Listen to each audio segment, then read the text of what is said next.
Okay. Hi there. I just got off the air and I want to spend a little time with you talking about some of the things we cover regularly on my Common Sense radio show. Health is a major concern. That's why I've set up this health website. And the focus of my show today was the problems we can have with too much sugar in our diets.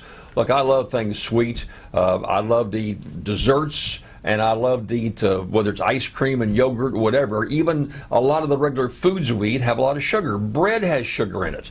Go and open up a can of peas and look on the back, look at the sugar content in a can of peas. Vegetables that we can, fruits, so high in sugar in terms of apples and oranges, and orange juice particularly, just loaded with sugar. And so what you've got to do is reach a balance in your life. The UCLA University out in California just released a new study talking about the dangers of too much sugar. They said, guys, they'd rather you have an overdose of tobacco or alcohol than have too much sugar in your system. And so the point I'm making is that you've got to spend a little time checking out what you take into your system. First of all, there's a lot of sugar-free alternatives. I carry around with me in my pocket stevia, which is the bark of a tree that, remember in the days when Sweet and Low came out and Equal came out, you folks that use that kind of a substitute sugar, it took a little time to get used to. It took a couple of months. Diet Coke. I wanted to get off the regular Coke, and so I started drinking Diet Coke. For the first month or two, it had a kind of an odd taste, but then you got used to it.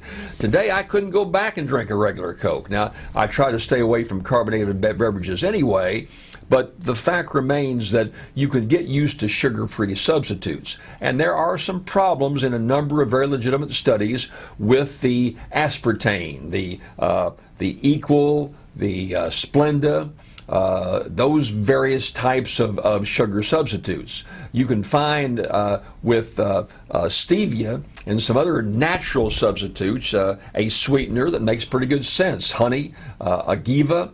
There's a number of products out there you can take a look at, but it helps you tone down the sugar content.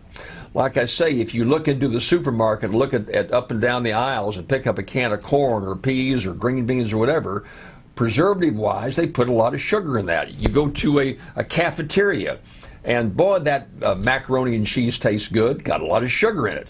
So you don't want to give up completely sugar, and I've read where some doctors say you can live a lot longer if you do. Well, I'm not sure I want to eat cardboard the rest of my life and live a lot longer, quite frankly. I want to enjoy life. I like a good dessert.